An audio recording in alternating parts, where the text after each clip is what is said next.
Hello friends, পিয়া রান্নাঘরে সকলকে স্বাগত। তো আজকে শুভ দোল পূর্ণিমা, সবাইকে জানানো হচ্ছে শুভ দোল পূর্ণিমার প্রীতি শুভেচ্ছা ভালোবাসা। তো আমি ভোরবেলা উঠে পড়েছি, কারণ হচ্ছে আমাদের বাড়িতে আজকে পুজো আছে, সত্যনারায়ণের সিন্নি দেওয়া হবে দোল পূর্ণিমায়। এর আগের বছরই দেওয়া হয়েছিল, তো এবারেও হচ্ছে, সেই জন্য আমি উঠে পড়েছি। ভোরবেলা উঠে সমস্ত ঘরের কাজগুলো, বাসি ঘরের কাজগুলো করে নিচ্ছি। তার আগে আমি ব্রাশ করে নিয়েছি, কারণ আমি ঘুম থেকে উঠে ব্রাশ না করে দ্বিতীয় কোনো কাজ করতে পারি না, বা জল টলও অনেকে আছে খায়, কিন্তু আমি খেতে পারি না, ব্রাশ করে তারপর করতে পারি। তো আমি সেই জন্য হচ্ছে ঘুম থেকে উঠে আগে আমি নিচের ঘরগুলো পরিষ্কার করে এসেছি, কারণ হচ্ছে আমরা নিচে শুয়েছিলাম, প্রচণ্ড গরমের জন্য উপরে শুতে পারি না। এটা হচ্ছে আমাদের ওপরের ঘর, তো প্রচণ্ড গরমের জন্য উপরে শুতে পারি না, সেই জন্য নিচে শুয়েছিলাম। ঠান্ডাটা আছে নিচে, সেই জন্য নিচে পরিষ্কার করে এসে ওপর ঘরটা পরিষ্কার করছি। তো কাদের কাদের বাড়িতে দোল পূর্ণিমায় সত্যনারায়ণের সিন্নি দেওয়া হচ্ছে সেটা বলো। আর বাড়িতে অনেক সব এলে পরে ভালো লাগে, তো কেউ তো আসেনি, শুধু আমরাই আছি চারজন। তো সেই জন্য হচ্ছে আমাদের সব জোগাড় আমাদেরকেই করতে হচ্ছে, আর আনন্দটাও সেইভাবে হচ্ছে না। তো আমি প্রত্যেকটা ঘর এইভাবে ঝাঁট দিয়ে দেবো। ওপর ঘরের ঠাকুর ঘরের সিঁড়ি থেকে নিচের ঘরের দালান পুরো সমস্ত ঘর, একদম ওপর 3 তলা থেকে একদম সমস্ত ঘর ঝাঁট দিয়ে ঘর এইভাবে আমি মুছে নেবো। কিন্তু আমি তোমাদের সামনে প্রত্যেকটা ঘর ঝাঁট দেওয়া, মোছা সমস্ত কিছু শেয়ার করতে পারছি না, কারণ ভিডিওটা অনেক লং হয়ে যাবে সেই জন্য। তো আমার ঝাঁট দেওয়া হয়ে গেছে, এরপর চলে এসেছি ঘর মুছতে। তো আমি লাঠি দিয়ে ঘরটা মুছে নিচ্ছি, কারণ হচ্ছে আমি বসে মুছতে পারি না, আমার হাঁটুতে ব্যথা, সেই জন্য আমি বসে মুছতে পারি না, কারণ আমার হাঁটুতে প্রবলেম আছে, সেই জন্য আমি লাঠি দিয়ে মুছে নিচ্ছি। তো লাঠির থেকে বসে মুছলেই ভালো হয়, কিন্তু কিছু করার নেই, আমি বসে মুছতে পারি না, আমার পায়ে লাগা, সেই জন্য আমি লাঠি দিয়ে মুছে নিচ্ছি। তো আমার বাসি কাজ এইভাবে প্রত্যেকটা ঘরের কাজ কমপ্লিট হয়ে গেছে। এরপর আমি তোমাদের বাইরের দৃশ্যটা দেখিয়ে দিচ্ছি, কারণ শীতে গরমকালই বলো, যে কোনো কালই বলো, ওই ভোরবেলায় সকালটা বেশ খুব সুন্দর লাগে, তাই না?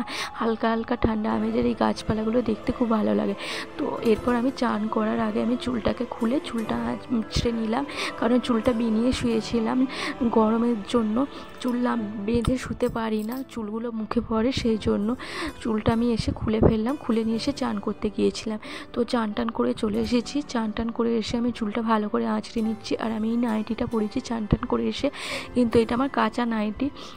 তো আমি আজকে শাড়ি টাড়ি পরছি না, শাড়ি পরলে ভালো লাগে, কিন্তু শাড়িটা পরছি না, কারণ সকাল থেকে আমার শরীরটা খারাপ, সেই জন্য শাড়ি পরছি না, আমি নাইটি পরেই আছি। তো নাইটি পরেই আমি জোগাড় করছি, প্রথমত কিছু মনে করো না।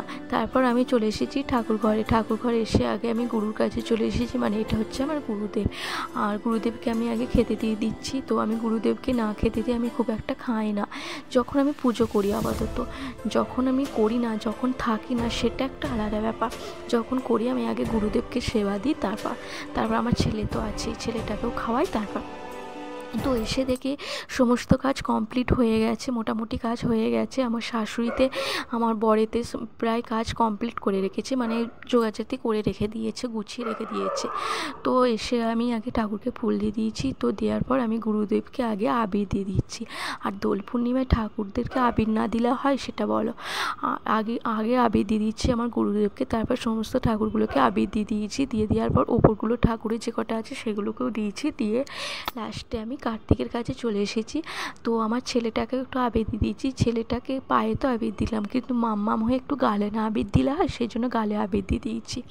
তো এটা হচ্ছে আমাদের রামকৃষ্ণদেব, সারদা মা, রাধাকৃষ্ণ, গোপাল, সমস্ত বৈষ্ণব মাতা, সমস্ত ঠাকুর আছে। এইগুলো হচ্ছে পাথরেরই ঠাকুর, এইগুলোকে একটু পায়ে আবির দিয়ে দিয়েছি। সমস্ত ঠাকুরকে আবির দেওয়ার পর এখানে আমি নারকেল কুড়তে বসেছি।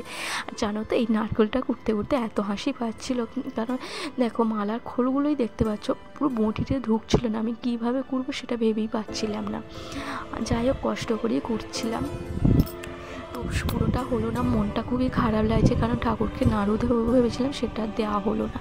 কিছু করার নেই, আর কি করব বলো?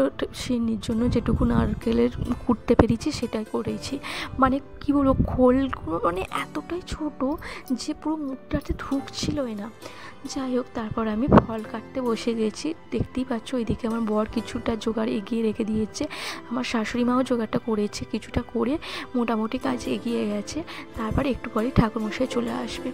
তো আমার এখানে ফল টল কাটা হয়ে গেছে, এখানে সব রকমই ফল আছে দেখতেই পাচ্ছ। আর এখানে একটা ফল দিতে ভুলে গিয়েছিলাম, দিতে ভুলিনি, আসলে আমার পায়ে ঠেকে গিয়েছিলো বেদানাটা দেওয়া হয়নি, তো আমি বেদানাটা দিতে পারিনি। আর এই জায়গাটা একটুখানি গ্যাপ রেখেছি, ওখানে সিন্নি প্রসাদটা দেওয়া হবে। এখানে চিনির নৈবেদ্য, চালের নৈবেদ্য, সমস্ত রকমের নৈবেদ্য করেছে। আর দেখতে পেয়েছো মঠ ফুট করায়, আর আজকে দোল পূর্ণিমায় মঠ না দিলে হয়। আর এই যে ঠাকুরটাকে দেখলে, এই ঠাকুরটা হচ্ছে অনেক বছরের পুরানো ঠাকুর, পিকচারটা এখনও নষ্ট হয়নি, 40 বছরের আগের ঠাকুর, আমার শ্বশুরমশাইয়ের আমলে, তখন ছোটো ছিল। তারপরে আমি চলে এসেছি নিচের ঘরে আলপনা দিতে, ঠাকুরের কাছে তো আলপনা দেওয়া হয়ে গেছে, এরপর চলে এসেছি নিচের ঘরে আলপনা দিতে, চৌকাঠে আলপনা দিচ্ছিলাম। তো প্রথমেই বলছি, আমি না খুব একটা আলপনা দিতে পারি না, আমি যেমন পারি সেরকমই দিয়েছি, তোমরা কিছু মনে করো না। সবাই হয়তো খুব ভালো পারো, আবার কেউ পারো না, সেটা নিয়ে কোনো ব্যাপার নয়, আমি চেষ্টা করেছি এটাই। আর আমি সমস্ত কিছু কাজ যে আমি নিজেই বলছি, আমি সব কিছু কাজ যে আমি গুছিয়ে করতে পারি, আমি তা পারি না, কিন্তু তবে আমি একটা জিনিস ভালো রকম চেষ্টা করি, পারি। মানে অনেকে জানে, আমার নিজের লোকেরা দেখেছে আমি একটু রান্না করতে ভালোবাসি, রান্নাটা খুব ভালোই পারি। তো আমি রান্নাটা আমি কারোর থেকে খুব একটা দেখে শিখিনি, আমি নিজের মন থেকেই করি, এবং এখন তো ইউটিউব হয়েছে, নেট থেকে দেখে শিখেছি।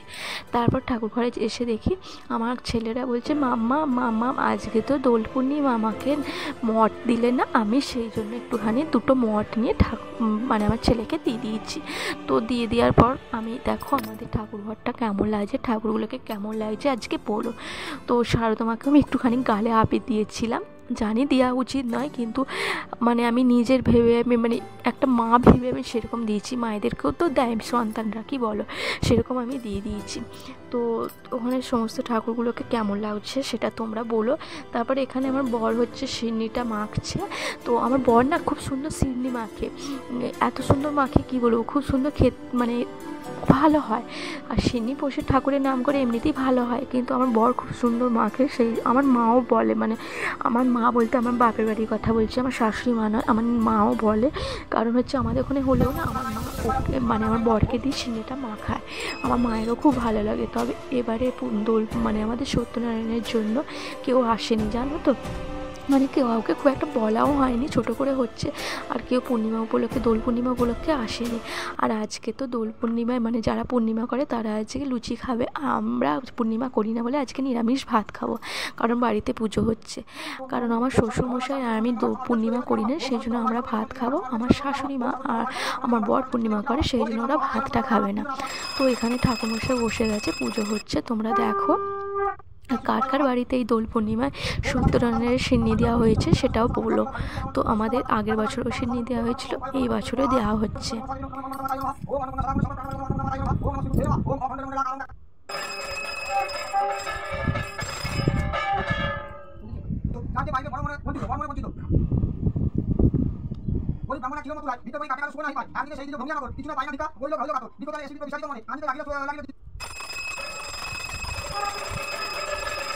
তো এরপর আরতি হচ্ছে, এই আরতির সময় কাঁসর ঘন্টার আওয়াজটা খুবই ভালো লাগে, আর তার সাথে সাথে আমি উলু দিচ্ছিলাম, ঠাকুরঘরটা এত সুন্দর লাগছিল কি বলবো, এই কাঁসর ঘন্টার আওয়াজ, উলুর আওয়াজ, ঘন্টা পুরো মানে কি বলবো, শাঁখের আওয়াজ, সমস্ত কিছু ভালো লাগছিল, আর এরকম ভালোই লাগে।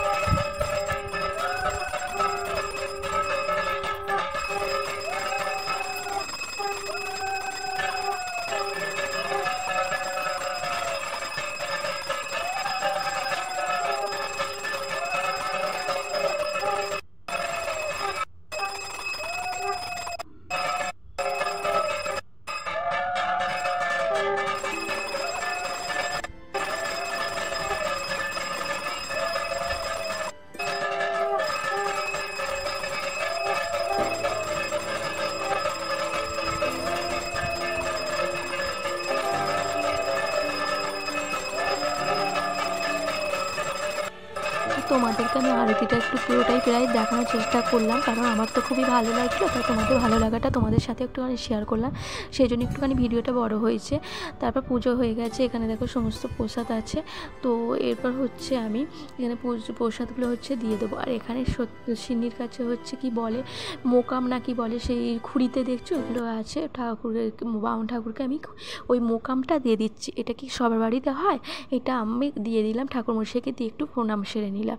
বাইরের লোককে তো প্রণাম তো পরে করবো, কারণ আবির দিয়ে ঠাকুর ঘরে আমি ঠাকুরমশাইকে করে নিলাম। এরপর আমি ঠাকুর ঘরেই সিন্নি খেতে বসে গেছি। আর আমার না সিন্নি খেতে খুবই ভালো লাগে। আমার মানে ময়দার সিন্নিটা ভালো লাগে না, আমার আটার সিন্নিটা ভালো লাগে। আটাই তো মেন বলো, আমার ময়দার সিন্নিটা একটুকু খেতে পারি না, জাস্ট ঠাকুরের জন্য মুখে দিতে হয় তাই দিই। তো এখানে সমস্ত দেওয়ার পরে ঠাকুরের সিন্নি হচ্ছে গোটা মানে পাড়াতে দিতে হয়, তাদেরকেও দেওয়া হয়ে গেছে। দিয়ে চলে আসার পর আমি এখানে ঠাকুর ঘরের কাজ একটু গুছিয়ে নিচ্ছি। জানো তো ঠাকুর ঘরে জোগাড় করাটা খুবই সহজ, মানে সহজ নয়, মানে তবু জোগাড়ের সময় সবাইকে পাওয়া যায়, কিন্তু এই লাস্টে এই যে কাজটা শেষ হয়ে যাওয়ার পর পরিষ্কার করা অনেকটা ঝামেলার ব্যাপার, সেটা আমি আর আমার বর মিলেই করছি। তো আমি বরকে বললাম তুমি একটু করো, ও অনেক সকাল থেকে করেছে, সেই জন্য আমিই করার চেষ্টা করছি। লাস্টে আমি বরকে বললাম একটুখানি বড় নাতা দাও তো, ছোটো নাতায় ঘরটা ঠিক মুছতে পারছি না। তোমরাই বলো ছোট্ট একটুখানি নাতা হলে কি ঘর মোছা যায়, বেশ বড় হবে, ভালো করে নাতা দিতে পারবো তাড়াতাড়ি করে। সমস্ত কিছুর চটচট করছে, ঠাকুরের প্রসাদ করেছে, পায়ে পায়ে হবে, সেই জন্য আগে ঘরের নাতা দিয়ে পরিষ্কার করে নিচ্ছি। আমি তখন বললাম বরকে যে তুমি ওই দিকে গিয়ে ঠাকুরের কাপড়গুলো কেচে ফেলো, আমি এদিকে পরিষ্কার করে নিচ্ছি, সেই জন্য আমি এখানে ঘর মুছে নিচ্ছি। তো ওইদিকে আমার শাশুড়ি মা রান্না বসিয়ে দিয়েছে, ভাত করছে। আর এই দোল পূর্ণিমাতে না আমার খুবই মনটা খারাপ লাগে, কারণ সবাই রং খেলে, আমি খেলতে পারি না। কারণ বিয়ের আগে না আমি আমার মা, কাকিমা, দিদি, ভাই, বোন সবার সাথে রং খেলতাম, আর পাড়ায় রং মাখতে যেতাম। তো এখানে না কেউ রং খেলার নেই, মানে কেউ কারোর সাথে মেশে নাই ধরতে পারো, সেই জন্য আমার খুব ভালো লাগে না, মনটা খারাপ ছিল। সেই জন্য আমার বরই রংটাকে মানে আবিরটাকে নিয়ে এসে আমার গালে মাখিয়ে দিয়েছে। লাস্টে আমি কাউকে পাইনি বলে আমি শ্বশুর শাশুড়িকে পায়ে দেওয়ার পর আমি শ্বশুর শাশুড়ির গালে একটুখানি আবির দিয়ে দিয়েছি। লাস্টে আমি বরকে একটুখানি মুখে ঠেসে দিয়েছি। তো কাউকে পাইনি, কী করবো, কাউকে তো ঠেসতে হবে, সেই জন্য ওকেই ঠেসে দিলাম। দেখো আমাদের সিন্নি প্রসাদ, তো এরপর সমস্ত খাওয়া হয়ে গেছে। আর আমার বররা কিন্তু লুচি খাবে, ওরা বললো তোমরা আগে ভাতটা খেয়ে নাও, তারপর আমাদের লুচি করো। সেই জন্য আমার শাশুড়ি করেছে ডাঁটা আলুর চচ্চড়ি আর পনিরের তরকারি। তোমরা কুকুরের আওয়াজ পেয়েছো, কারণ এখানে অনেক কুকুর আছে আর যখন তখন চেঁচায়, সেই জন্য কুকুরের আওয়াজ পেয়েছো। তো এখানে আমি ভাত খেয়ে নিচ্ছি, খেয়ে নেওয়ার পরে আমি এখানে লুচি করে নিচ্ছি, কারণ হচ্ছে আমার বর আর শাশুড়ি মা খাবে, তাই ওরা প্রসাদ খেয়েছে, সেই জন্য বেশি খাবে না। মোট 8টা করছে, দুজনের জন্য 4টে করে, কারণ এর আগে প্রসাদ খেয়েছে। আর আমার শাশুড়ি মা সিন্নিটা খায় না, কারণ কলা দেওয়া থাকে, আমার শাশুড়ি মায়ের কলা খাওয়া বারণ, সেই জন্য সিন্নিটা খায় না, বাকি প্রসাদগুলো খেয়েছে। তো এখানে আমি লুচি করে নিচ্ছি, কারণ আমার বরেরও খিদে পেয়ে গেছে। তবু বলেছিলাম আগে করে দিই, ও বললো না পরে, সেই জন্য আমি পরেই খেয়েছি, কারণ জোরজাবস্তি করিনি, নিজের শরীর যেটা বুঝবে সেটাই করবে। তো এখানে লুচিগুলো ভেজে নিচ্ছি। আর আমি না লুচি খুব একটা গোল করে বেলতে পারি না, বেলতে পারি, মাঝে মধ্যে গোল হয়, মাঝে মধ্যে উল্টো পাল্টা হয়ে যায়, ম্যাপ হয়ে যায়, টেরাবাঁকা হয়ে যায়। আর দেখো এখানে লুচি ভাজতে গিয়ে কী হয়েছে, আমি তাড়াতাড়ি করার চেষ্টা করতে গেছি, আর দুটোকে একসাথে করার চেষ্টা করতে গেছি, এটা আটকে গেছে। আর এটা তুলতে এত মাথাটা খারাপ হয়ে গেছে কি বলবো। তারপর আমি এইভাবে সমস্ত লুচিগুলো ভেজে নিচ্ছি। লুচিগুলো খুব একটা ফোলেনি, তার কারণ হচ্ছে তেলটা খুব একটা ছিল না, কমই ছিল, তো তোর তেল ঢালা হয়নি, সেই জন্য কম তেলের মধ্যেই দিয়ে শাশুড়ি মা বললো যে এই তেলের মধ্যেই করে ফেল, সেই জন্য যা হয়েছে তাই দিয়েই করে ফেলছি, আর তেলটা নতুন করে ঢালা হয়নি। আর এখানে আমার শাশুড়ি মা আর আমার বর খেতে বসে গেছে। তো এরা পনিরের তরকারি দিয়ে লুচি খাচ্ছে, গুজিয়া নিয়েছে, বাতাসা নিয়েছে। তো তার ফাঁকে আমি গা ধুয়ে নিয়েছি, জামা চেঞ্জ করে নিচ্ছি, কাছাকাছি হয়ে গেছে। এরপর আমি জামা চেঞ্জ করে এবার একটুখানি শুতে এসেছি, সারাদিন অনেক খাটাখাটুনি হয়েছে, তাই ফ্রেশ হয়ে একটুখানি রেস্ট নিচ্ছি। তো তোমাদের ভিডিওটা কেমন লাগলো দেখে বলো, লাইক করো।